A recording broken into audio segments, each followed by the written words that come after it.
এই মুহূর্তে আগারগাঁওয়ের পঙ্গু হাসপাতালের সামনে আছেন সহকর্মী রায়দুল ইসলাম শুভ। সরাসরি যাচ্ছি তার কাছে।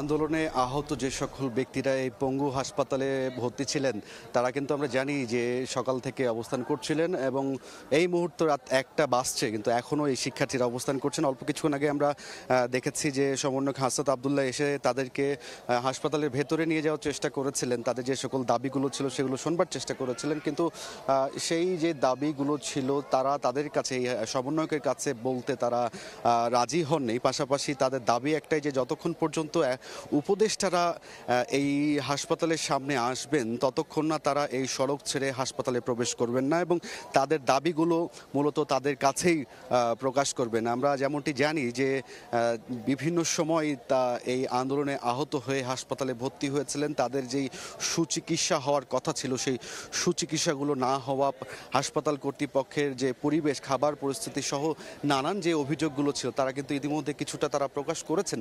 তারপরেও তাদের যে মূল যে দাবি আছে সেগুলো কিন্তু তারা এই যে উপদেষ্টা যারা রয়েছেন সেই উপদেষ্টাগুলো না আসা পর্যন্ত, 3 থেকে 4 জন উপদেষ্টা যারা আছেন তারা না আসা পর্যন্ত দাবিগুলো উপস্থাপন করবেন না এবং এই সড়ক ছেড়ে যাবেন না বলে যেমনটি তারা বলছিলেন। এবং আমরা যেমনটি দেখেছি যে সন্ধ্যা থেকেও কিন্তু এই পুরো সকাল থেকেই ঘটনাগুলো ঘটে আসছে।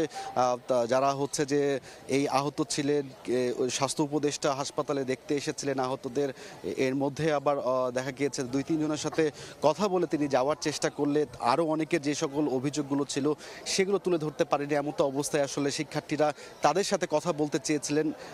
তাদের অভিযোগ, যারা এখানে আহত আছেন তাদের যেমনটা অভিযোগ ছিল যে যেন হাসপাতালে যেন তারা সঠিকভাবে চিকিৎসা পায় সেই জিনিসটা কথা বলার জন্য গেলে তাদের যে গাড়ি, স্বাস্থ্য উপদেষ্টার যে গাড়িটি ছিল সেই গাড়িটির একজনের গায়ে চাপা দেওয়ার অভিযোগ কিন্তু তারা করেছিলেন। তারপর থেকে কিন্তু সড়ক অবরোধ করে তারা এখন পর্যন্ত আন্দোলন করে যাচ্ছেন। তাদের দাবি যতক্ষণ না উপদেষ্টারা এসে হাজির হবেন ততক্ষণ পর্যন্ত সড়ক ছেড়ে যাবেন না এবং হাসনাত আবদুল্লাহ যিনি সমন্বয়ক ছিলেন তিনি আশ্বাস দেওয়ার চেষ্টা করেছিলেন যে তাদের দাবিগুলো যেন তাকে জানানো হয়, তার প্রয়োজনীয় পদক্ষেপ নেবেন।